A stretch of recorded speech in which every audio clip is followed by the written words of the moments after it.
Estamos aqui com mais um Linha de Defesa, mais um podcast voltado à advocacia criminal, ao estudante de direito, ao curioso que queira saber de casos criminais. É sempre uma honra ter a sua presença, ter você, espectador, acompanhando o nosso programa.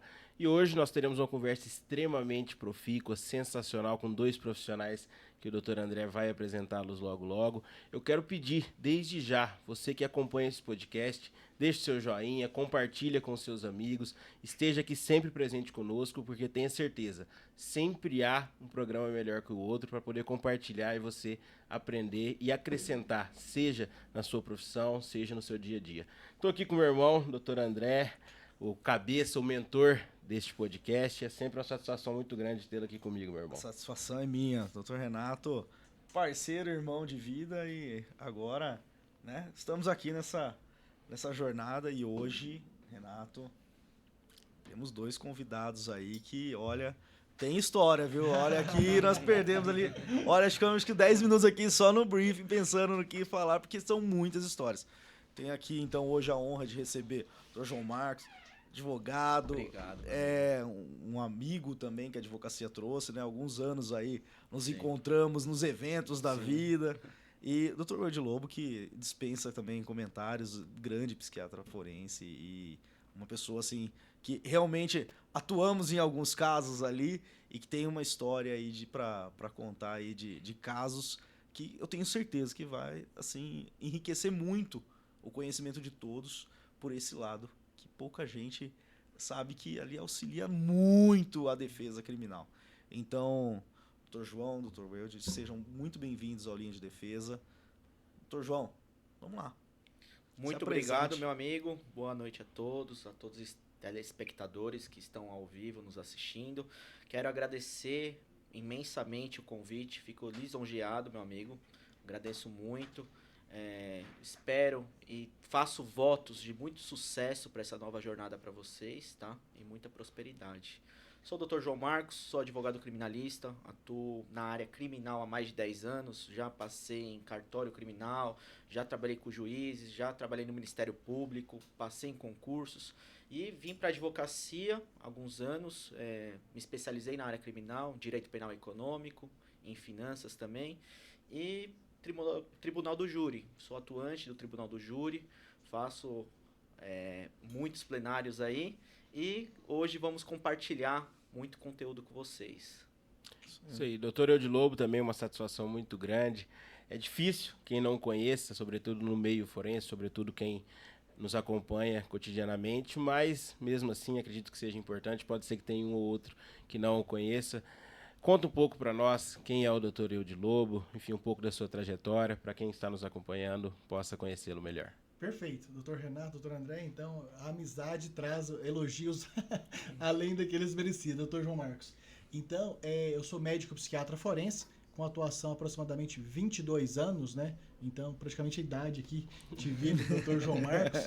E é muito importante, né, especial essa noite, de estarmos juntos presencialmente. Porque estamos o tempo inteiro discutindo, trabalhando, atuando, muitas vezes digitalmente. Então, sempre essa alegria. E estar aqui em linha de defesa é, para nós, muito gratificante, porque os nossos pares sonham de estar aqui. E o sonho está sendo realizado por nós. Sim, com certeza. Que gentileza. Bom, nós temos aqui uma proposta de sempre discutirmos casos, trazermos efetivamente a linha de defesa em determinado caso, seja esse um caso específico, um caso concreto ou de forma abstrata. E nós sabemos que vocês têm uma parceria, né? O Dr. Eude, ele atua, enfim, como assistente técnico, atua prestando serviço para diversos advogados, é especialista nisso, tem casos emblemáticos, inclusive, de repercussão nacional e internacional. Eu quero entender um pouco primeiro como que se formou essa parceria, como que se formou esse super time aí. Perfeito. Eu vou explicar um pouco como nos conhecemos. Eu atuei num caso de grande repercussão estadual e nacional também, que foi o caso da jovem gamer que morreu esfaqueada pelo menino que também era jovem, né? Ele tinha 18 anos, ela 19 anos na época. E a mídia pesou muito porque o contexto do crime ocorreu para a mídia sob influência de um jogo, que era o jogo Call of Duty. que era um jogo de tiro, um jogo violento. A mídia começou a criar estudos que esse jogo influenciava na violência dos jovens, não só desses autores, do acusado e da vítima desse delito, mas demais adolescentes. Então esse caso repercutiu muito, esse acusado acabou esfaqueando essa menina, matando com diversos golpes de faca, e ele foi instaurado um incidente de insanidade mental, porque ali no momento do delito que ele cometeu, ele falou algumas coisas, ele deixou um livro também, que havia indícios de uma possível esquizofrenia, um incidente ali, uma inimputabilidade ou semi-inimputabilidade, havia indícios disso. E após eu assumir esse caso, essa defesa, em um dos eventos de tribunais do júri, acabei conhecendo o Dr. Eude, ele estava palestrando a respeito de um caso emblemático nacional também, que era o caso do Adélio Bispo, onde ele foi um médico psiquiátrico que elaborou um relatório, um parecer técnico a respeito do acusado. Me chamou muito a atenção, conversamos, batemos um papo e percebi que o Dr. Eude era essencial para o meu caso. Muito legal. E assim, é importante, né, a harmonia no trabalho, e especialmente quando são de profissões diferentes, né? Então o Dr. João Marcos, assim, teve uma química técnica imediata entre nós. Que nessa situação, quando então o advogado, também pode ser o promotor, até porque aqui em São Paulo a promotoria é muito bem amparada na psiquiatria forense, na balística, na engenharia, enfim, através do CAEX, né, do Centro de Apoio Operacional à Execução. Então, o Dr. João Marcos estava ali tendo dúvida em relação à integridade mental do agressor, né? Sim. E daí ele nos procurou. Eude, estamos com dúvida e queremos saber se essa dúvida é consistente para pedir a instauração de incidente de sanidade mental. Ou seja, olha a responsabilidade do Dr. João Marcos. Por quê? Porque os advogados, promotores, juízes podem fazer isso sem absolutamente nenhuma avaliação. Claro. Ou seja, baseia-se no artigo 149 do Código de Processo Penal e faz de maneira imediata. Então, advogados, promotores, juízes que querem e valorizam a ciência, e agradeço muito, fazem o quê? Solicitam um técnico para prevenir de expor ao ridículo, de pedir o que não tem necessidade. Então, daí, estávamos numa época muito fértil do teleatendimento. Então, eu lembro que estava em outro estado, quando o Dr. João com a banca do Dr. João Marcos fez o agendamento para avaliação telepresencial. Tanto a minha, psiquiátrica forense, quanto a da doutora Deise, psicóloga jurídica. Então, fundamentamos a solicitação da instauração do incidente de insanidade mental. Até porque a instauração do incidente de insanidade mental, por vezes, eu acredito que nesse caso estava preso, o rapaz, Sim. Ele susta o andamento do processo. Então, por isso a responsabilidade e a expertise do doutor de ter, olha, deixa eu ver se existe realmente fundamento aqui para eu requerer a instauração e, obviamente, a sustação desse processo, porque ali, por vezes, vai prolongar. Se eu requeiro um incidente de sanidade mental que eu sei que não haverá um resultado positivo, primeiro, eu estarei prejudicando a minha tese lá na frente, porque, ele tem plena consciência do que ele fez. Aqui há um incidente requerido pela defesa, onde determinou que ele era plenamente imputável. E eu também vou alargar o período de prisão processual do meu cliente. Por quê? Porque ficou suspenso ali aquele período em que eu requeri o incidente, que fosse feito o incidente de sanidade mental. Então, é muito importante, é interessante a gente ver esse cuidado, essa sensibilidade de que, olha, deixa eu procurar um profissional para averiguar se realmente há uma chance, pelo que eu entendi, corrija se eu estiver errado, o doutor fez uma avaliação antes, efetivamente, da instauração do incidente. Exatamente, por mais absoluta responsabilidade e segurança, e especialmente o compromisso do Dr. João Marcos e da banca dele com a família. Ou seja, e é uma família muito bem atendida em todos os momentos e até hoje. Sim. Porque até hoje a gente conversa com a família, se comunica, presta todo apoio, todo o serviço que precisa, conversa com o acusado também. Então a gente faz esse acompanhamento até o fim. Hoje nós estamos em fase de execução penal já. Sim. Trânsito em julgado. E olha que importante. O Dr. João Marcos demonstrou um compromisso com a justiça, com a sociedade, com o cliente e com a família. Ou seja, imagina ele ir para uma solicitação de instauração, não ser aceita. Então, por isso que, novamente, para não expor o ridículo com ninguém, nem com a justiça, nem com a outra parte, nem com a família e nem com a sociedade, trabalhou de maneira cientificamente embasada. Você enxergou ali uma possível inimputabilidade ou semi-imputabilidade ali do artigo 26 do Código Penal para eventualmente uma absolvição sumária ou então uma redução de pena conforme reger o Código Penal. Foi feito, pelo que eu entendi, o incidente de sanidade mental. Conta para nós o que aconteceu, conta para nós o resultado efetivo disso. É um caso que ele tem amplo apelo midiático, ele foi repercutido nas mais tradicionais mídias televisivas e também por meio de blogs na internet, por meio de páginas do Instagram. Então, assim, muitas pessoas que estão acompanhando já conhecem efetivamente esse caso, mas não pela ótica da defesa. Muitas vezes não pela ótica da linha defensiva, e é isso que nós queremos entender. Olha, eu me deparei com um caso, eu estou atuando, há aqui uma possibilidade, uma probabilidade de uma insanidade mental. A partir disso eu busco um profissional, esse profissional me dá embasamento, substrato, um alicerce para eu requerer esse incidente, requerido um incidente. Conta para nós o degringolar disso, o que aconteceu, qual foi a estratégia da defesa a partir disso. Perfeito. Eu vou falar desde o início para que fique fácil a compreensão desse caso. Quando assumimos, a primeira coisa que fizemos fomos analisar a forma que ocorreu o crime. Qual que foi a forma? Múltiplas facadas na vítima, algo muito grave, uma extrema violência, anormal. A vítima estava quase decapitada também, e estava com uma adaga cravada no peito. Então, não era algo normal, assim, não era um crime comum de homicídio. Era um crime totalmente diferente, a vítima decapitada. Segundo ponto, esse era um primeiro indício, alguma coisa aconteceu para ser tão grave assim. O segundo ponto, o acusado falava a todo momento, eu deixei um manifesto que explica o meu motivo da morte dela. Então havia um mistério ali daquela morte. Quando a gente foi analisar esse manifesto, estava escrito meu dicionário com mais de 50 páginas escrita por ele. Então era algo que ele escrevia a vida dele diária naquele manifesto. Então havia conjuntos de evidências que levantou dúvidas a respeito para a defesa. Outro detalhe importante, eu perguntei a motivação do crime e ele não sabia explicar a motivação do crime. Ele falava que não se lembrava, que ele tinha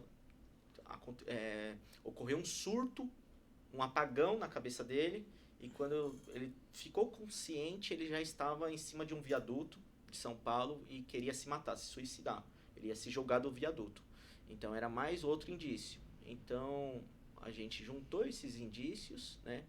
Levei para o Dr. Elt analisar, ver se a gente poderia fazer um parecer. Ali no começo eu queria um parecer técnico do doutor, para ver se havia a insanidade, a semi-insanidade, inimputabilidade, e se isso colaboraria com a defesa. E também, outro detalhe muito importante foi os traumas da infância do acusado junto com a adolescência.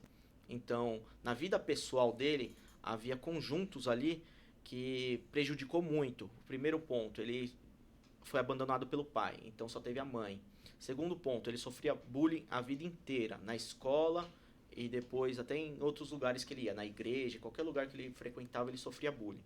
Terceiro ponto, o irmão dele, que ele amava de paixão, morreu no quarto dele, que é o quarto que ele dividia com o irmão. Então ele viu o irmão dele morrendo ali, do lado dele, e não pôde fazer nada, não pôde pedir socorro, ajuda, nem nada, que deu uma parada cardíaca no irmão. Quinto ponto, ele se isolou totalmente, entrou numa depressão, não conversava mais com a família, ficava só nos jogos, no celular e não conversava mais com ninguém. Entrou numa depressão ali, né? Quem vai saber relatar melhor é o Dr. Hilde. Com esse conjunto, levei para o doutor e o doutor analisou, fez o parecer e pedimos a instauração do incidente de insanidade mental, que foi aceito. O acusado foi submetido a uma avaliação primeiro do IMESC, uma avaliação assim que eu tenho uma crítica para fazer, infelizmente. É um instituto que tem um déficit enorme de profissionais e uma atuação em massa Não foi uma avaliação completa, foi uma avaliação muito rasa, uma avaliação, se eu não me engano, salvo engano, de 3, 4 páginas, com uma conclusão de um parágrafo. Então, e a conclusão deles era que ele não tinha nada, não tinha insanidade mental, inimputabilidade, estava plenamente capaz. Já o relatório do Dr. Eld foi um relatório completamente completo. Nunca havia visto um relatório tão amplo, tão fundamentado. Porque o doutor, primeiro, foi atrás dos familiares, foi atrás da cunhada do acusado, que viu ele nascer, viu ele crescer, que acompanhou a vida dele, acompanhou ele na escola, na igreja, com os amigos. O Dr. Eld fez uma entrevista completa com essa cunhada. Depois fez uma entrevista completa com a mãe. Por fim, fez uma entrevista completa com o acusado e aplicou avaliações psicológicas, aplicou avaliações psiquiátricas ali.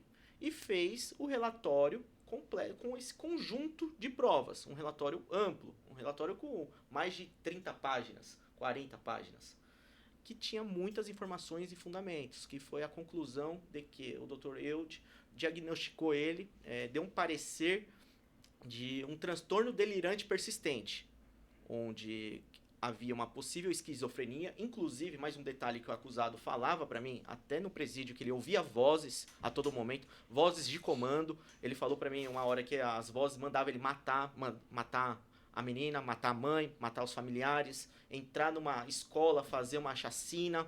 Então ele ouvia vozes, ele tinha esses indícios de uma insanidade. Dr. Eld concluiu que ele tinha uma distorção da realidade e que ele não era plenamente capaz.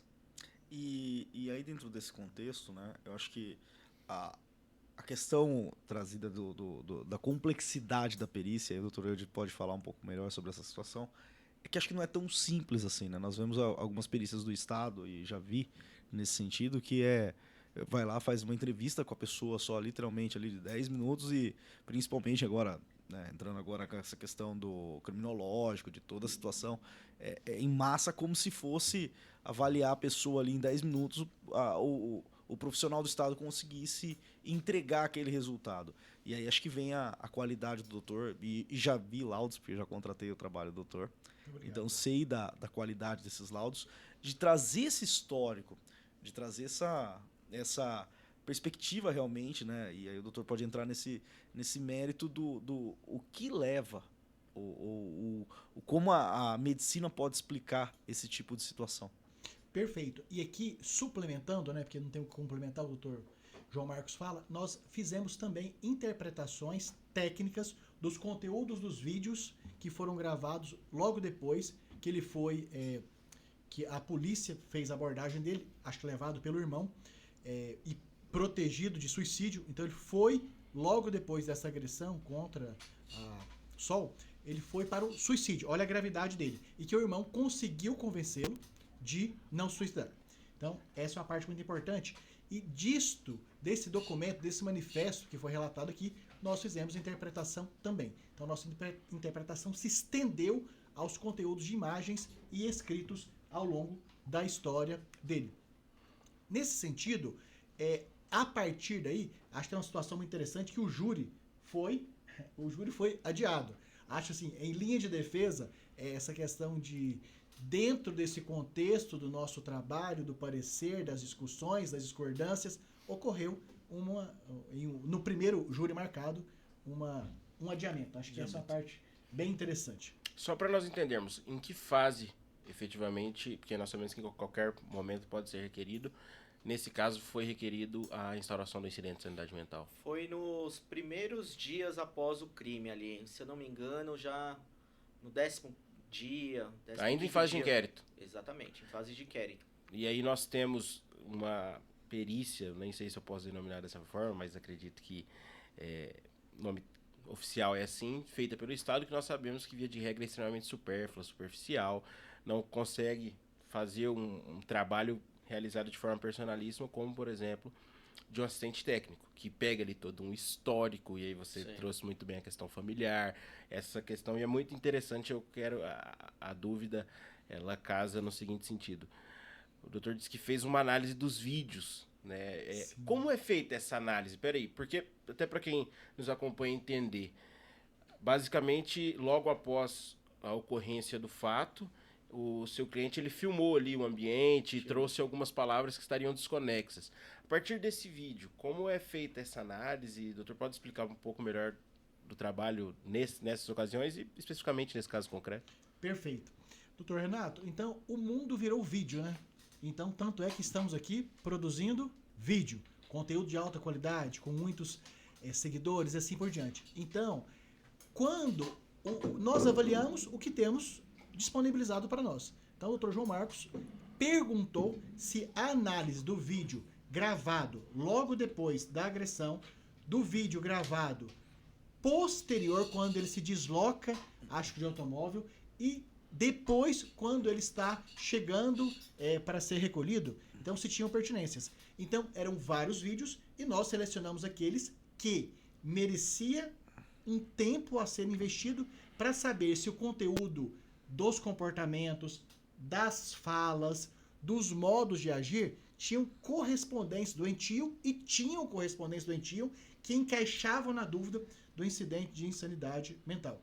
E em relação à análise do conteúdo escrito, dito manifesto, nós aplicamos a técnica chamada análise do discurso de Bardot ou Bardin, em que também não é todo documento que nós recebemos, que nós aproveitamos, né? Já temos casos aqui sobre isso. Então, e aquele documento, um livro, um manifesto, era absolutamente pertinente para ser interpretado. Porque ali havia a transcrição do adoecimento mental dele naquele conteúdo. Portanto, Dr. Renato, análise de vídeos, áudios e textos, alguns têm pertinência e outros não. Como o Dr. João Marcos selecionou muito bem, a maioria desses conteúdos tinham importância, relevância e foram aproveitados. E aí, dentro do cenário, né, voltando um pouco, ele chega ao julgamento. E aí? Qual a diferença de elaborar um parecer, né, como assistente, e efetivamente testemunhar em plenário? Porque acho que, né, são situações aí distintas que são colocadas ao doutor. Essa explicação, né, eu falo assim, essa aula, né, de psiquiatria é preciso passar aos jurados. E aí, como que o perito se torna ali, na verdade, uma testemunha e consegue transparecer a medicina aos olhos de um leigo? Nossa, quanta pergunta bacana, né? Só um adendo antes do doutor responder essa questão. Mais importante do que ele responder é a forma que o advogado deve fazer a inquirição. Sim. Porque são formas e adjetivos técnicos. Você precisa saber de forma técnica. O Dr. Eude, o trabalho é em conjunto. Ele elaborou o laudo. Ele sabe da matéria psiquiátrica. O advogado não sabe da matéria psiquiátrica. Não entende. Sim. O Dr. Eude, a gente conversou, fizemos diversas reuniões e ele foi me explicando, orientando. Inclusive, o próprio doutor fez um questionário do que devíamos perguntar. Do que perguntar? A respeito do laudo, de forma técnica. Perfeito. Olha só, essa questão de ainda há, infelizmente, muitos profissionais que acham que a participação de peritos simultaneamente durante o tribunal do júri, isso é só nos tribunais londrinos, americanos, de países do primeiro mundo, e não é. Novamente aqui, né, a nossa gratidão por essa oportunidade. Então, isso não é só também para psiquiatria forense, médico legista, balística, local, agora, especialmente questões relacionadas a herbes, enfim. Então, cada vez mais advogados, promotores e juízes modernos vão estar levando ao tribunal os peritos. Nesse sentido, doutor André, então, ali, o que difere aquele momento da atuação no tribunal do júri em relação às outras atividades periciais? A diferença é na linguagem. Quando nós estamos começando o inquérito e no processo, a nossa linguagem ela é científica, ela é técnica, buscando sempre essa interface entre a parte jurídica e a parte médica, psicológica, serviço social, assim por diante. Medicina legal. E quando vamos ao tribunal do júri, estaremos traduzindo, transformando, adequando aquelas informações para serem perguntadas de uma forma na compreensão leiga do conselho de sentença e respondidas também de maneira traduzida numa linguagem leiga. E nunca ridícula, nunca frágil, nunca pejorativa. Apenas mais, digamos, popular e respeitosa.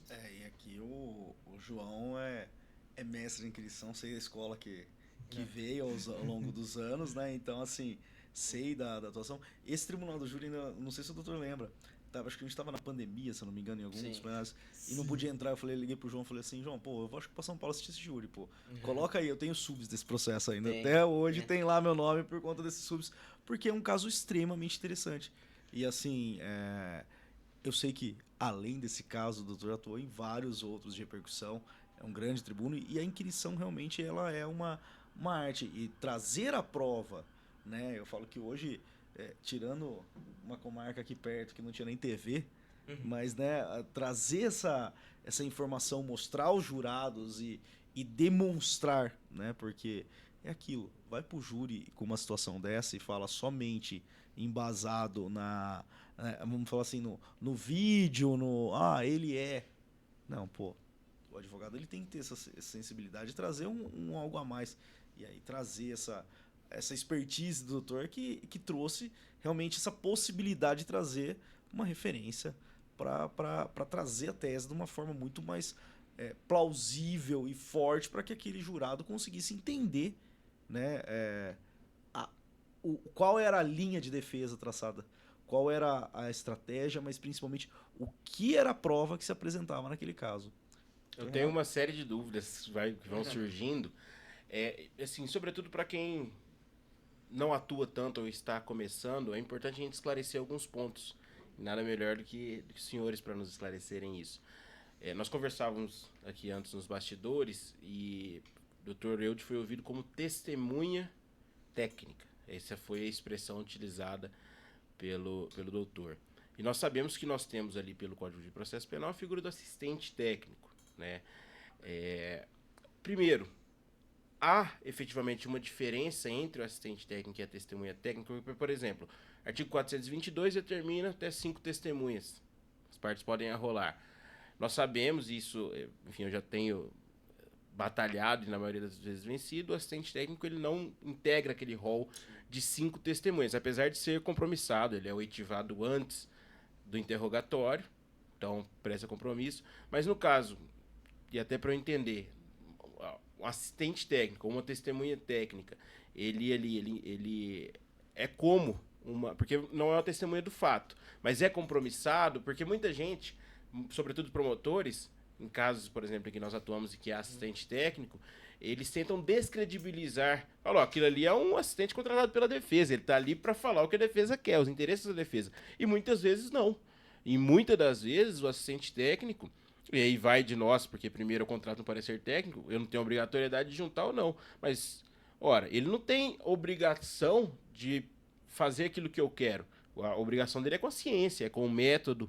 Então, assim, me corrija se eu estiver errado, eu quero entender e até uma forma de credibilizar, de trazer uma credibilidade mais para o assistente técnico nesses casos, para fugir dessa narrativa acusatória de que, olha, tem que prestar atenção na perícia oficial do Estado. A perícia oficial do Estado, lá com 3, 4 páginas, ela se sobrepõe a essa feita. Mesmo aqui, eu tenho certeza que o laudo do Dr. Eudes tem toda a metodologia aplicada, tem todas as formas de obtenção até chegar àquela conclusão. Então, é um parecer científico.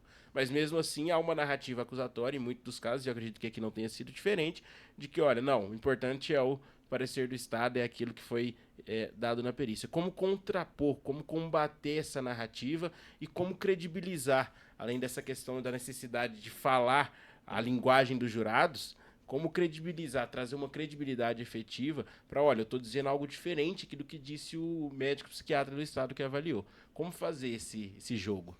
Perfeito. Vou começar, o Dr. João Marcos vai complementar muito bem, até que ele que foi o contratante, né? E ainda é. Então, o que acontece? Primeiro, é a questão como quem começa perguntando é a defesa, então, da defesa perguntar sobre o currículo. Outra questão, que recebeu, não sei o que mais. Então, tem alguns contratantes, não foi o caso do João Marcos, que pede para estar com a nota fiscal em mãos. Então, teve recebimento? Teve recebimento. É legítimo? É legítimo. Foi acreditado? Foi acreditado, está aqui a nota fiscal. E também, os conselhos regionais de medicina, psicologia, serviço social, nós podemos baixar diretamente do site oficial o nada consta. Então, também, o advogado, o contratante, o próprio profissional, ter impresso o nada consta. Ou seja, para demonstrar que há o quê? Seriedade, legitimidade. Eu, por exemplo, já sou um coroa, tenho 48 anos, 22 fazendo isso. Então, se em 22 anos não teve mácula, não é agora que vai acontecer de ter mácula. Então, iniciar perguntando sobre o currículo e ter em mãos documentações, como, por exemplo, nada consta.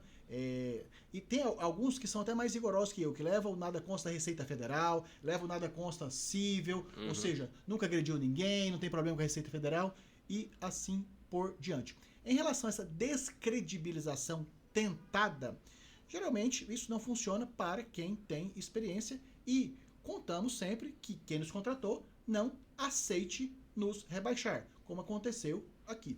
Então, e em relação a estar como testemunha técnica ou estar como assistente técnico, ou perito, no caso. Então, Dr. João Marcos tem um perfil, né, extremamente conciliador, educado, diplomático. Então, foi pedido para participar como assistente técnico e como ali não fazia muita diferença eu estar, por conta já tinha uma quantidade de testemunhos que não ia ser totais, então ele não insistiu, ele não desgastou o judiciário. Ele não usou, que muitos usam, né, da vaidade para ficar provocando o judiciário. Então, ele aceitou a partir do primeiro não. Até porque não fazia diferença nenhuma, porque nós estávamos com a verdade, com a técnica. E, no final das contas, tem duas diferenças, então, de estar como testemunha e estar como assistente. Uma delas é que, estando como testemunha, vai tirar uma testemunha que talvez teria uma importância capital na situação, na condição, no contexto. E a outra diferença é que o assistente técnico ele tem um compromisso mais flexível com a verdade, embora eu acho que nunca deve se usar essa flexibilidade, deve usar a verdade, enquanto que a testemunha tem um compromisso mais rígido em relação à verdade. Para quem está com a verdade, isso não faz diferença nenhuma. Com certeza. Enfim, e aí explica para nós, porque incidente de sanidade mental instaurado 10 a 15 dias após a ocorrência do fato, a contratação do parecer antes dessa instauração, então assim, antes de concluir a primeira fase, antes de audiência de instrução, nós tínhamos ali uma negativa do Estado de que havia uma inimputabilidade, mas nós tínhamos também um amparo da defesa com um parecer técnico muito bem escrito, de que não, havia uma inimputabilidade. O fato é que se chegou ao plenário, se chegou ao julgamento pelo tribunal do júri. De que forma isso foi utilizado ali, não somente na inquirição, mas sobretudo nos debates? De que forma a defesa explorou? Qual foi a linha de defesa a partir deste trabalho em conjunto? Perfeito, excelente pergunta. Trouxemos o Dr. Eude como testemunha técnica e também arrolamos o perito que fez a perícia do IMESC como testemunha técnica também. As duas partes trouxemos para o plenário. E durante, você tem que fazer uma boa inquirição para ambos. Para o Dr. Eude, a gente já sabia a linha de inquirição, para o outro perito também. O outro perito acabou nos entregando o funcionamento diário do IMESC.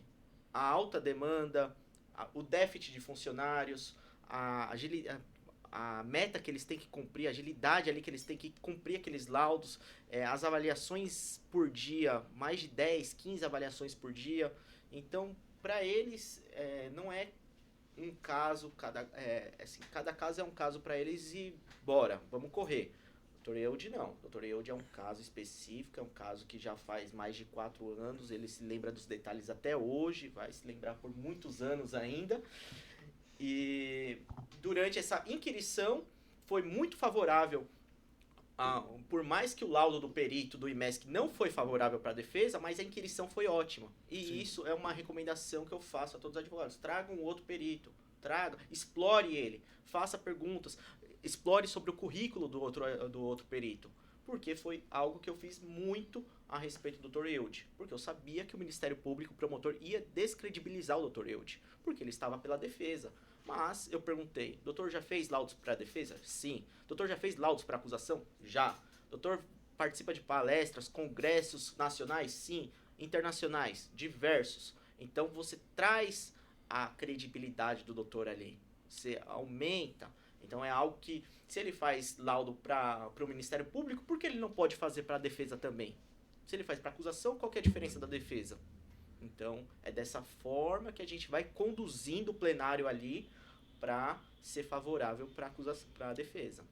E trabalhar o cliente também nesse sentido, quando ele tem alguma questão envolvida com alguma patologia, alguma situação, ele é um cliente que é totalmente diferente, né? Então, assim, se puder trazer um pouquinho a experiência desse atendimento inicial ali, de você efetivamente ter esse contato com o cliente e ter esse cuidado de realmente compreender o contexto, né? Porque não é um caso fácil, vamos combinar, e chega ali, você já chega, vamos dizer assim, num plenário ali que todo mundo conhece também o processo, porque é um caso de percussão nacional. Exatamente. Então, como foi esse primeiro contato ali? Foi mais difícil, mais complexo por ele ser jovem. Então, pela idade ali dificultou muito. E pelo crime que ele cometeu e a grande repercussão, nem ele mesmo imaginava que ia dar tanta repercussão como deu o caso dele. Então, no começo foi muito difícil de lidar com ele, foi difícil demais ele se abrir, ele contar, ele falar o que aconteceu, não queria, não confiava, não queria se abrir, não queria ser ajudado, não queria de forma alguma. Conforme os meses, o tempo foi ajudando a defesa ali a conversar com ele. Ele se abrir mais, a contar, a pegar confiança no nosso trabalho, confiança na gente e a gente conduzindo toda a história. Mas tribunal do júri é o que eu sempre falo assim no plenário. Qualquer incidente de insanidade vai batalhar pela tese de semi-inimputabilidade ou inimputabilidade total, acusado não fala. Sim. Acusado é em silêncio. Tem muitos profissionais da área que entendem que tem que falar o acusado. Eu não concordo. Eu já sou de outra linha. Acusado não se fala no plenário. Conversei com o Dr. Eudes também. Dr. Eudes, perfeito. Dr. Marcos, é você que manda. Vai nisso, dessa forma. E acusado não fala no plenário. Outra coisa muito importante, o que é uma defesa séria e comprometida com a vida, e não só com a tese. Então, o tempo inteiro, em sendo doente, o Dr. João Marcos, além de ter essa questão da tese, ele estava permanentemente solicitando, exigindo, registrando, peticionando pelo tratamento. Ou seja, porque tem também essa questão da parte acusatória que se trata apenas de um objetivo de tese para redução ou absorção imprópria. E não. Nós sabemos da competência, o interesse e a humanidade do indivíduo, do profissional, em relação ao indivíduo, especialmente quando está interessado de tratar os sofrimentos dele. E aqui, por modéstia, o Dr. João Marcos falou, também um elemento facilitador, porque o próprio adoecimento do indivíduo atrapalha a relação. Então aqui é um exemplo de atuação de acolhimento e especialmente de inclusão e valorização da família como um elemento facilitador. Ou seja, que dificilmente, por mais doente que a pessoa seja, ela deixa de obedecer à mãe. Dificilmente. Portanto, e a mãe é de um relacionamento extremamente carinhoso, respeitoso conosco. Sim, e também ele tinha muitas falas desconexas, era difícil, ele mudava a diversão toda hora, então era uma pessoa que não dava para falar ali em plenário. Não tinha cabimento de colocar ele para falar em plenário. É muito importante ele ter falado dos pedidos de tratamento, porque eu havia até esquecido, mas eu fiz mais de 5 pedidos para a unidade prisional solicitando tratamento para ele, porque ele tinha indícios, tinha comportamentos, ele precisava de um tratamento, um acompanhamento ali de saúde, um acompanhamento psicológico, psiquiátrico, fosse possível. Eu pedi relatório para a gente mostrar para o juízo e todos foram negados. Não tinha assistência, não tinha estrutura para a unidade prisional prestar aquele serviço para ele. Fazer o acolhimento de uma pessoa nessas condições, né? Um tratamento ambulatorial. Principalmente também por conta da pandemia, o que agravou muito. E aí foi Mas isso demonstra, né, que a advocacia vai muito além, né, da linha de defesa simplesmente, né? Chegar, eu falo que é aquela coisa, na academia você aprende uma situação, né? Então na faculdade lá você vai aprender o que é isso. Então eu já tive casos assim no escritório também e lidar com a pessoa em surto logo após cometer um crime. Então em Americana eu tive uma situação de um rapaz que, assim, efetivamente você não tinha como chegar perto da cela. Ele queria agredir qualquer pessoa, então não importava quem. A única pessoa, e aí me lembrei por conta dessa fala, a única pessoa que ele respeitava naquele momento não era carcereiro, né? Era a mãe. Tanto que chegou um ponto do delegado mesmo, no próprio flagrante, chegar e falar, doutor, pelo amor, o que eu faço? Porque eu falei, eu tava conversando com a mãe dele, ele falou, se eu conversar com ele acalma. Quem foi lá acalmar ele? A mãe.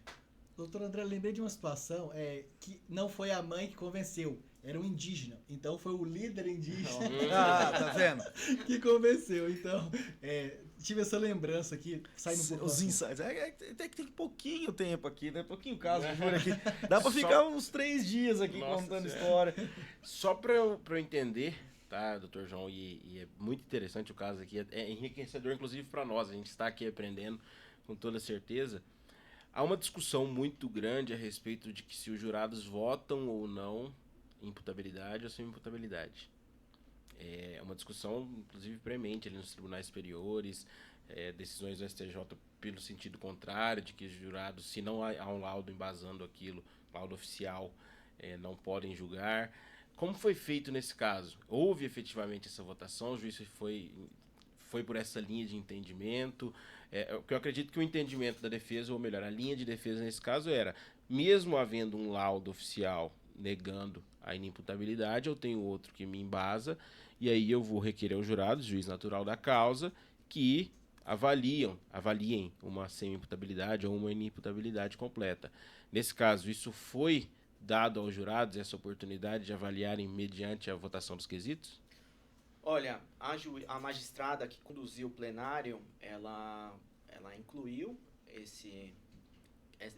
essa pergunta na quisitação, a inimputabilidade, mas ela não deixou a gente saber se ia colocar ou não ali durante os debates. Ela esperou finalizar os debates para falar se ela ia aceitar ou não. No final ela acabou aceitando, falou, vou incluir a quisitação de inimputabilidade do acusado.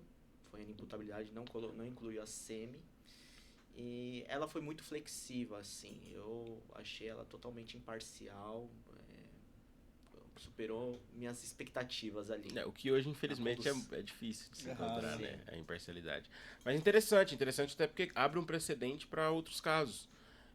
Nós temos, eu mesmo já tive casos em que a briga foi feia, assim, para nós incluirmos o quesito, no caso da semi-imputabilidade, porque nós sabíamos que o magistrado, semi-imputabilidade é um redutor de pena, que o magistrado não acolheria aquela redução de pena per si. Então nós requeremos, brigamos para conseguir que isso fosse posto aos jurados para que votarem, né? E nós temos, infelizmente, pelo STJ hoje, a maioria dos entendimentos que são ao contrário desse que nós brigamos. Porque efetivamente, não é porque a escrita, ou melhor, a assinatura é de um médico estatal, de um agente público, que ela tem que se sobrepor, por exemplo, ao Dr. Eudes. Há aqui 2 versões, e a ciência ela permite, me corrija se eu estiver errado, 2 versões de uma avaliação. Às vezes uma metodologia aqui, outra metodologia ali. Se nós temos um juízo natural, nesse caso, o conselho de sentença, então ele que avalie qual dos laudos está correto. Qual daqueles exames, se assim posso chamar, Sim, são pode ser credibilizados ou não. Então, assim, é muito interessante, é muito importante que esse precedente foi aberto, porque realmente há uma dificuldade muito grande.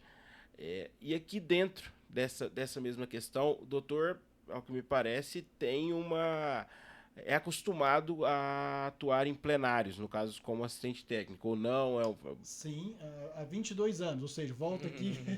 Em plenários do júri mesmo? A idade do Dr. João Marcos. Então, assim, tendo esse conhecimento também do tribunal do júri há 22 anos, e não somente da psiquiatria forense, mas do plenário, há uma mudança Porque na sociedade, por geral, há uma mudança. E nós temos discutido muito, eu e o Dr. André, nós fazemos vários júris em conjunto, sobre a mudança do perfil dos jurados, com relação aos advogados, com relação às partes, ao acusado.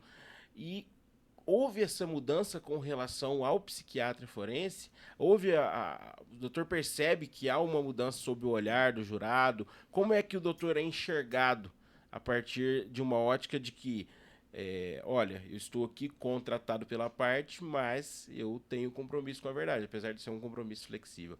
Explica para nós um pouco a respeito, por favor. Doutor Renato, vários e vários amigos e colegas que começaram já comigo já não atuam mais na área e falam assim, como você continuou lutando por um negócio tão inglório desse? Então só pode ser porque é apaixonado no assunto, no tema, como professor, pesquisador, atuante, consultor e assim por diante. E em relação a esta mudança da aceitação, que isso não é só para o plenário londrino, não é só para advogado muito moderno da capital da América Latina, então isto é replicável em qualquer lugar. Então há um amadurecimento e uma aceitação maior, mas, doutor Renato, numa velocidade, infelizmente, muito lenta. E como o senhor está estimulando aqui falar das nossas opiniões, qual que é o nosso sonho? Nosso sonho de quem atua na área como eu em relação aos senhores é de que todo tribunal do júri tivesse contribuição pericial. E aí, se o tema em enfoque, discussão e com dificuldade de esclarecimento é balística, que tenha perito de balística do juiz, que tenha assistente técnico do Ministério Público, assistente de acusação e de defesa.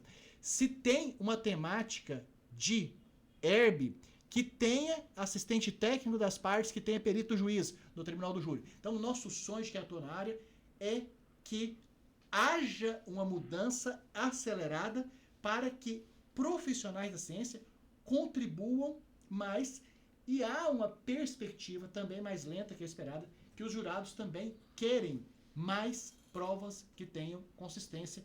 E uma destas é a fragilização, por exemplo, do testemunho. E a questão da psiquiatria, né? E nos falávamos um pouco antes daqui do júri, e gostaria que comentasse aquele caso que a gente estava falando. Sim. Né? O quanto que saber ali trabalhar essa questão pericial pode impactar no julgamento, né? Então, às vezes, você está olhando ali, pensando só no direito, e vem uma prova pericial e muda completamente o jogo, especialmente em se tratando de imputabilidade. Sim. Então, eu sei que você tem um caso aí de repercussão e que a psiquiatria aí foi também definitiva aí na conclusão do caso. Sim. Só para finalizar e fechar esse caso e a gente falar sobre o desfecho do caso da jovem gamer, qual que era o objetivo? Eu sempre falo para os advogados, vocês têm que buscar o objetivo de vocês no plenário. Desde o primeiro dia que eu fiz a reunião com a mãe do acusado, ela veio chorando, pedindo uma ajuda, a gente conversou, ela falou, doutor, foi bem clara e sincera, meu filho cometeu esse crime, ele tem que pagar a pena dele, mas se ele estiver doente, eu quero um tratamento, porque eu não quero ele na rua sem um tratamento. Eu mesma estou com medo do meu próprio filho se ele não tiver um tratamento. Então, o Estado tem que me ajudar com o tratamento. Esse era o nosso objetivo. Não eram muitas pessoas na época, assim, a população em massa criticou a gente, detonou a gente. Gravamos um episódio numa série também que passou na Amazon, Netflix e no YouTube, que o pessoal nos comentários detonava, não só a defesa, mas até o promotor de justiça, o promotor dando a entrevista e a população detonando o promotor, descendo a lenha. Mas a família falou, doutor, a gente quer uma condenação para ele, a gente não quer que ele seja solto, não quer que você tire ele da cadeia, que ele seja absolvido, a gente só quer um tratamento. Então, nosso objetivo ao conversar com o Dr. Eudes foi fazer o laudo, mas para buscar um tratamento. No plenário, a gente brigou pelo tratamento. A todo momento eu falei para os jurados, eu não estou aqui querendo soltar ele. Eu não quero que vocês...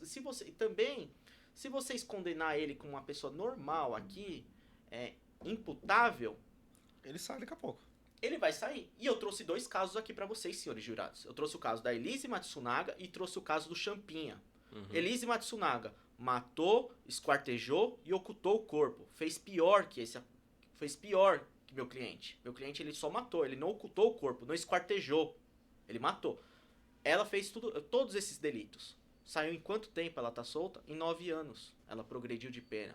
Ela já tinha saído, na época, não me lembro se ela tinha saído da prisão ou não, tinha progredido de pena, mas eu falei, tá próxima a progredir, ela vai sair. Caso Champinha, matou um casal, ele na época tinha 16 anos de idade, ele está com 32 anos, está em tratamento até hoje, ele não foi solto. Isso porque ele foi considerado inimputável. Então ele está preso até hoje. Se vocês condenarem meu cliente aqui, ele vai sair uma hora e ele pode matar novamente, ele vai matar. A gente quer um tratamento, a família busca um tratamento aqui, não quer soltar.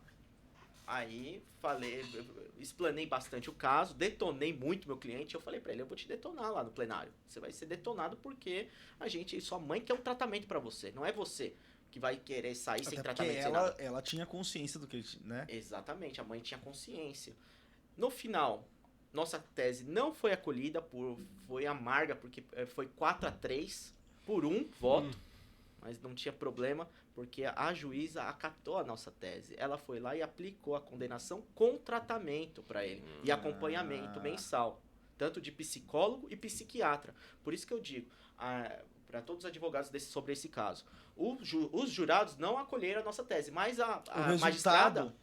Ela acolheu, ela estava prestando atenção em tudo, em ponto a ponto ali. Ela viu a explanação, a apresentação da defesa ali, a gravidade do caso e a gravidade daquele acusado ali, que estava no banco dos réus. Que ele era periculoso para a sociedade. Que se ele saísse sem um tratamento, a chance de reincidência dele, que eu trouxe dados para os jurados, que a chance de reincidência era acima de 75% pessoa comum. Para ele, que tem uma doença mental, aumentava para 90% a chance de reincidência. E querendo ou não, né, é o que eu falo, por vias diversas, por situações, mas aí esse empenho todo resultou efetivamente no que ele precisava, exatamente, que era o tratamento. Que era o nosso objetivo principal. principal. E aí eu acho que o objetivo traçado inicialmente, a linha de defesa traçada lá atrás, foi alcançado. Foi alcançado. Como? Não importa. Chegou dentro do resultado? Vamos lá. Né? Então, assim, a gente fala, não tem vencedores no Tribunal das Lágrimas. No caso desse, então, é impossível falar em vencedores. Mas ter a satisfação de saber que você sai do plenário ali e a mãe, pelo menos, pode olhar e falar, olha, eu contratei um advogado que efetivamente fez o que eu precisava, né? Porque, uma mãe, né, falar, olha, meu filho tem que cumprir pena, meu filho tem que um nível de consciência, ele precisa não cumprir pena, ele precisa ele precisa pagar pelo que ele fez, mas através de um tratamento, através de uma situação que ele possa evoluir ali na questão, né? Porque aquilo não adianta nada. Solta ali na rua. E assim, quantas pessoas buscam tratamento, infelizmente o Estado não consegue ali, como é que se diz, dar aquele tratamento através do SUS, através de toda a situação. E aí eu falo, a sentença da magistrada nesse ponto é impositiva, né? Exatamente. Então, parou o tratamento lá, opa, vem cá. Tem uma ordem judicial a ser cumprida. Sim.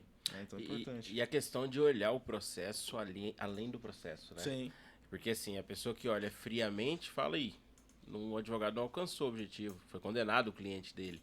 Sim. Houve uma condenação, foi pela íntegra do requerimento do Ministério Público. Sim. Então, nos termos da denúncia. Mas não, na verdade o advogado conseguiu o objetivo, por quê? Porque tem um olhar além do processo. Não olhou simplesmente as letras frias lá quando o contratado foi, olha, meu familiar, meu filho precisa de um tratamento. O tratamento aconteceu. Não se olhar simplesmente no papel, há ali uma inglória, né? A defesa não conseguiu alcançar, mas conseguiu sim. E outra, conseguiu olhando além. Como eu chego até lá? E é muito importante, a maioria dos advogados tem que ter esse cuidado, na verdade todos os advogados têm que ter esse cuidado, a maioria não tem, infelizmente, de olhar fora daquele camalhaço, ou hoje em dia dentro daquela tela. Opa, como que eu faço para chegar até aqui? O meu objetivo. O doutor está tratando muito a questão de herb. Pera aí, há aqui uma interpretação, por vezes um relatório policial de uma interpretação das bilhetagens, das herbes, mas o meu cliente falou que não estava lá naquele momento. Deixa eu trazer aqui uma outra interpretação, uma interpretação completa, Qual o caminho que eu tenho que percorrer para chegar até esse objetivo. Então é muito importante essa interdisciplinariedade entre advogados e outros profissionais. Profissionais da psiquiatria forense, profissionais, hoje em dia nós temos técnicos em provas digitais, profissionais de TI, profissionais que trabalham, que atuam nessa área. É muito importante para se ter uma linha de defesa, para se olhar adiante, né? Isso demonstra também um trabalho diferenciado. Não é à toa que todos os elogios feitos pelo Dr. Elde Lobo ao Dr. João se comprovam. Se comprovam porque muitas vezes um profissional comum, aquele que faz o arroz e feijão do dia a dia ali, ia pegar o inquérito policial, lá na frente, quando instaurar a ação penal, eu requeiro o incidente de sanidade mental, vai dar, não vai dar? Não, olha o trabalho diligente de um defensor, a diferença. Ainda na fase de inquérito policial, trouxe um assistente técnico à época, fez essa avaliação, o resultado, depois ele reflete toda a atuação, que aí traz novos resultados. Nós conversávamos antes sobre essa questão de resultado da advocacia. Sim. Nós não vendemos resultado, efetivamente, mas nós vivemos de resultado. Sim. O profissional, para se destacar, ele tem que ter esse resultado. E falando em resultado, tem um outro caso que Sim. eu sei que nós sabemos que vocês trabalharam em conjunto e parceria, e ali também houve um resultado muito satisfatório à defesa. Nosso tempo aqui ele é meio exíguo, mas eu gostaria que vocês trouxessem um pouco a respeito desse caso, porque a intenção nossa aqui é justamente demonstrar a importância do trabalho do psiquiatra forense junto com o advogado criminalista. Eu vou dar uma leve pincelada rápida nesse caso. Foi um caso de grande repercussão aqui em São Paulo também, ocorreu no bairro do Tatuapé, onde um motorista de caminhão abasteceu o seu caminhão no posto de gasolina e, ao pagar a conta, falou que não ia pagar, brigou ali, teve um desentendimento com o frentista, os dois, e o frentista pegou e se agarrou no caminhão e tentou pegar o motorista acelerou e acabou arrastando esse frentista e atropelando, vindo a óbito. Então ele arrastou com o caminhão, atropelou e matou o frentista. Esse cliente nos procurou e ele estava completamente transtornado, não estava lúcido, porque ele era viciado em drogas. Ele era viciado em uma droga muito pesada, assim, e ele estava na influência dessa droga no dia, e falou que ele estava sendo perseguido, ele estava vendo coisas, que tinha carros perseguindo ele, motos perseguindo ele, e ele brigou ali com o frentista porque ele não queria descer para pagar no cartão. O frentista falou que ele tinha que ir até o caixa para efetuar o pagamento, ele pediu a maquininha, o frentista não quis trazer a maquininha até ele teve um desentendimento, não quis pagar e saiu com um roubo ali, um latrocínio. Vamos colocar um latrocínio. Foi imputado o latrocínio em cima dele, porque ele roubou e matou o frentista, a vítima, no caso. Esse caso era um caso muito grave, muito pesado, principalmente que havia um transtorno mental ali do acusado por conta da influência da droga. Entrei em contato com o Dr. Elde. Prontamente o Dr. Elde falou: tem uma resolução que é a 487, a resolução que acabou de entrar em vigor. Lembra, doutor? Exatamente. Essa resolução trata do pacote da política manicomial, exatamente, que estabelece as diretrizes de implantação da Convenção Internacional da Pessoa com Deficiência no processo penal e na execução penal. Eu nunca tinha ouvido falar dessa resolução na minha vida. É uma resolução que trata da medicina acumulada com a psiquiatria, porque trata das pessoas, e também psicologia, e também das pessoas com deficiência. E o Dr. Elde me deu uma aula disso, e tinha acabado de entrar em vigor. Falou: vamos usar essa resolução, e você vai ser o primeiro advogado a usar isso no país. Lembra, doutor? Aí o doutor pode explicar melhor como usamos essa resolução. Perfeito. Então, olha o quanto é bacana essa harmonia de trabalho, né? Então, novamente, o mesmo raciocínio. O Dr. João Marcos assumiu o caso, ele e a banca acharam muito estranho a maneira como o cliente falava, explicava, verbalizava e comportava. Novamente pediu a instauração, que se tinha lógica fazer a instauração do incidente de sanidade mental. E olha que interessante, nesse caso, doutor Renato, nós nem avaliamos o cliente de maneira direta. Porque o cliente anterior foi avaliado de maneira telepresencial. Esse foi avaliado de maneira indireta, ou seja, nunca tive, nossa equipe de peritos teve contato com ele. Nós solicitamos os prontuários. Novamente, o relacionamento do Dr. João Marcos com a família assim, é uma coisa muito ímpar. A família levantou os prontuários, a família declarou as informações e com isso foi instaurado o incidente, passado por perícia e nesse caso, a perícia estatal, em harmonia conosco, concordou com a inimputabilidade. E a inimputabilidade, acrescentando aqui, né? Geralmente as pessoas tendem a pensar que é só para esquizofrenia, para o transtorno bipolar, para o retardo mental. E não. Nesse caso, foi a inimputabilidade pela aplicação da Lei de Drogas, artigo 45, da doença mental desencadeada por droga. A Lei de Drogas é uma lei muito moderna, as mais modernas do mundo, está aqui conosco. E mais que isso, no caso anterior, a inimputabilidade levaria para uma internação psiquiátrica indefinida, como foi falado aqui do Champinha. E naquele momento, o Conselho Nacional de Justiça, ali, acho que um dos últimos atos da ministra Rosa Weber, presidente do STF e do Conselho Nacional, então estava em prática a resolução 487, que dá às pessoas com doença mental grave o direito ao tratamento. O senhor citou aqui. Quando o senhor citou, eu tinha uma vontade de fazer uma comemoração, mas me contive. Então, e o Dr. João Marcos, eu falo isso em palestra e vou falar o resto da vida, né? Porque a resolução 487, eu estava esperando, nesses 22 anos de trabalho, os 22 anos. Então a resolução veio para dar garantia, porque nós estamos preocupados, além de tese, também com a saúde das pessoas, com a saúde. E dependência química é doença e tem que ser tratada. E o Dr. João Marcos, todo momento, Elde, é tese, se couber, e não se abre mão de solicitar o direito de acesso ao tratamento. E nesse caso foi reconhecido, então? Foi reconhecido, e nesse caso, o objetivo principal da mãe do acusado que nos procurou também falou: doutor, meu filho tem que sair da prisão, porque ele está numa unidade prisional. Ele tem que sair de lá urgente, porque ou ele vai matar alguém, ou ele vai ser morto lá dentro. Eu quero um tratamento pro meu filho, com urgência, ele precisa de um tratamento. Quando a gente mencionou a tese da resolução 487 e veio o laudo do IMESC concluindo que realmente ele era inimputável, Dr. Eude também, o magistrado acatou a inimputabilidade, pedindo para que ele se tratasse em casa. Nesse caso era uma inimputabilidade, desculpe a ignorância, mas é importante nós perguntarmos, momentânea? Pode-se dizer assim? Doutor, não, dá uma vontade, mas dá uma vontade. Não dá para estender esse podcast para o resto da noite, que é tanta pergunta importante, né?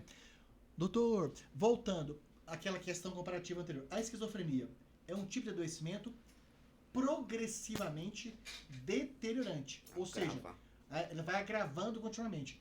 A dependência química, especialmente numa pessoa jovem que causou uma alteração tão grave, felizmente, Sim. É totalmente possível tratar essa pessoa, ela se restabelecer, ou seja, uma inimputabilidade temporária que em tratando ele vai se tornar imputável e com totais possibilidades de voltar a trabalhar, reconstruir a vida, a família e assim por diante. Até porque, o tanto que a ciência progride em alguns aspectos, né? Uma das características do doente mental grave é não aceitar o tratamento. Logo, ele não toma o remédio via oral. Mas, felizmente, a ciência progrediu que tem um medicamento injetável que faz efeito 15 dias, doutor André, que faz efeito um mês. Portanto, o Conselho Nacional de Justiça, através da ministra Rosa Weber, com o primeiro profissional a utilizar no Brasil, o primeiro, ou seja, dias depois que tinha sido promulgada, nós conseguimos esse resultado absolutamente humano, absolutamente responsável. Ou seja, que bom que nós, da saúde e da justiça, podemos estar de mãos dadas. E aí, falando um pouco da questão de drogas rapidamente, só pelo exemplo, né? Se aplicasse efetivamente, hein? Dava para esvaziar um bom tanto ali dentro das cadeias, ali das situações. Porque quantas pessoas ali precisam de tratamento efetivamente? Não precisam, né? Porque assim, nós estamos falando de casos de homicídio, casos de latrocínio, mas aquele cara que furta, aquele cara que rouba pela questão da droga, se efetivamente fosse aplicado, se a gente tivesse uma política pública de segurança, e aí vem muito essa discussão do que será que é caso efetivamente de penalizar? É uma pena burra. Nesse caso, por exemplo, e aí citando um exemplo, né, nós temos aí a tão sonhada ressocialização através da questão. Será que esse tratamento ambulatorial não vai assim surtir efeito milhões de vezes para a sociedade efetiva? Será que é tão difícil parar para pensar um pouquinho em saúde pública e não só no punitivismo puro e simples? Então esse é um exemplo, por exemplo, né, da questão de vamos tratar essa pessoa. Né? Não adianta nada simplesmente pegar, trancar, jogar a chave, como a sociedade pensa. Não adianta nada. Daqui, nós estávamos falando do caso Xambim, nós estamos falando de casos aqui emblemáticos que a pessoa volta daqui a pouco. E aí você pega, por exemplo, falo porque advoguei e gosto muito no interior a gente não tem a defensoria pública atuante, né? E assim, é uma escola realmente e se atua com muita ênfase na assistência. E assistência pelo convênio da OAB. Então o advogado acaba fazendo às vezes o defensor público. Você pega furto, por exemplo, é sequencial. É assim, a pessoa sai, entra, sai, entra, sai, entra, sai, entra. Aí você conversa com a pessoa 3 minutos, você fala, não precisa ser muito esperto. Você fala, viu, não adianta nada. Se você não tratar ela, o cara é totalmente dependente. Ele não consegue explicar o que aconteceu. Por quê? Porque a droga já, infelizmente, trouxe essa questão aí. E aí o tratamento, né, ele é fundamental. Então, assim, é muito interessante como que precisa ser difundido, né? Mas o Brasil, infelizmente, ele caminha a passos curtos, né? E falar de saúde, acho que não dá muito voto, né? Assim, né? Nessa parte aí, pelo menos no direito penal, a cadeia ali, vamos falar, construir mais uma penitenciária, show de bola, né? Exatamente. Mas que bom que linha de defesa está usando essa oportunidade. Por isso a importância da atuação do grande advogado como assistente técnico. A gente sabe que nem todos têm essa condição. É aquele sonho que o Dr. Eldi nos trouxe de que bom seria se todos tivessem essa oportunidade, a defesa com assistente técnico, o Ministério Público, que contribuiria de uma forma científica para a resolução de um processo, muitas vezes dando um tratamento e não uma pena ao acusado ali. Pessoal, eu gostaria de agradecer, eu queria mais 6 horas mínimas de conversa. Foi uma satisfação e é uma satisfação muito grande, enriquecedora essa oportunidade de estar trocando essa ideia, de estar conversando com 2 profissionais de extremo gabarito. Nós ficamos honrados pelo aceite do convite, já fazemos e deixamos à disposição nossa para sempre que quiserem trocar uma ideia. Nós estamos aqui para aprender, para escutá-los. O doutor André, acredito que, enfim, converge do mesmo sentimento. Doutor João, doutor Eldi, se quiserem dar uma palavra, se despedir, mas eu deixo aqui já meu muito obrigado. Podem ter certeza que essa 1 hora e pouco que nós estamos aqui foi, para mim, um crescimento de anos, tenho certeza. Eu que agradeço, meus amigos, é uma grande honra poder estar participando com vocês aqui hoje. Por mim, eu ficaria por mais horas e horas aqui. São tantos casos para a gente conversar, tanta troca de experiência, trocas de ideias, assim, é muito bom, bacana isso. Eu amo participar, conversar com advogados, conhecer outros casos, conhecer teses novas, aprender, cada dia aprender mais. Um conselho que eu dou para vocês que estão nos ouvindo hoje aqui busquem, que vão fazer plenário, busquem esse novo olhar para um assistente técnico, um parecer técnico, uma insanidade mental, uma imputabilidade, tentar buscar isso, buscar um profissional técnico, um profissional capaz, igual o Dr. Eldi, que é um médico psiquiatra, anos na área, ele ajuda muito o nosso trabalho, ajuda demais, é uma contribuição imensa, igual esse caso que era um latrocínio, eu estava completamente perdido, eu falei, meu Deus, o que eu vou fazer nesse caso aqui? Porque eu vou ter que tirar ele do estabelecimento prisional. Pra rua ele não vai vir, não vai ter jeito aqui pra gente tirar numa gravidade dessa, de grande repercussão da mídia também. Saiu em todos os canais, estava saindo, todo momento. Liguei pro Dr. Eldi, ele veio com uma resolução que eu nunca ia conseguir imaginar.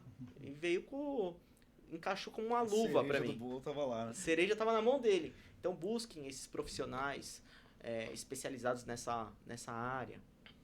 Excelente. Então, como a vida é feita de sonhos, mais um sonho realizado, né? Estar na linha de defesa aqui nesse podcast maravilhoso. E o segundo sonho realizado, né? Iríamos ser convidados novamente. Já fomos. Então, 2 sonhos realizados. Concluídos. Gratidão, gratidão. Sem Obrigado, dúvida. meus amigos. Bom, o Dr. João tá ao lado, então eu vou pedir para ele pegar essa caixa que tá ao seu lado. Temos a lembrança aqui. Tem uma lembrança aqui cada do um de podcast. Opa! Muito Os obrigado, doutores. viu? E presente não é para ser levado, é para ser aberto, então Então, fique à por vontade gentileza. aí. Já abri o meu É uma- aqui. uma lembrancinha Uma pra lembrancinha do vocês, podcast. Opa. Tá, para que Excelente. vocês... Show de bola. Público, minha câmera é essa? É. Público, órgão de inveja. É,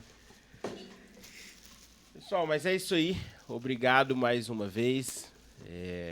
Haverão outras oportunidades, tenho certeza disso. Você que nos acompanha, reitero, reforço aqui o pedido. Compartilhe, você que gostou desse episódio. Tenho certeza que você tem aquele colega, aquele amigo que não sabia desses pontos que nós tratamos aqui, da importância da atuação do advogado junto com o assistente técnico. Então passe isso para frente. Aquilo que você aprendeu não pode ficar represado. O conhecimento ele é muito maior quando você passa ele para frente. Então, obrigado mais uma vez, meu irmão. Se quiser deixar um recado final aí para quem nos assiste. Renato, é sempre um prazer. Falo que agora já estamos pegando aqui a manha. Agora já estamos chegando aqui, ó, né? Para quem nunca tinha feito podcast, nós estamos, né? Super! Estamos andando aí, então. Então, assim, é um prazer mais uma vez ter você aqui ao meu lado. Dr. João, obrigado por ter aceito Obrigado, o convite. meu Eu amigo. liguei e falei, pô, João, tô indo para São Paulo gravar. Vambora. Não tem nem doutor Eudes da mesma forma, assim. Prazer, realmente, ter profissionais do gabarito dos senhores aqui, engrandece esse projeto, que é um projeto que visa exatamente expandir, trazer informação. E aí essa linha de defesa, como o nome diz, é uma linha que, às vezes, pouco explorada, mas como demonstrado aqui hoje, é uma linha que é efetiva e que muitas vezes resolve aquele problema que parece impossível. Então, muito obrigado pela presença. Gostaria de agradecer a todos que estão acompanhando aqui o podcast, o Linha de Defesa, e ressaltar aí que teremos outros episódios aí para frente. Então siga, compartilha, curta. Trazer esse conteúdo não é fácil, mas trazer convidados desse... Então não custa nada. Só dá um clique ali no joinha. Muito obrigado. Até a próxima. E até a próxima.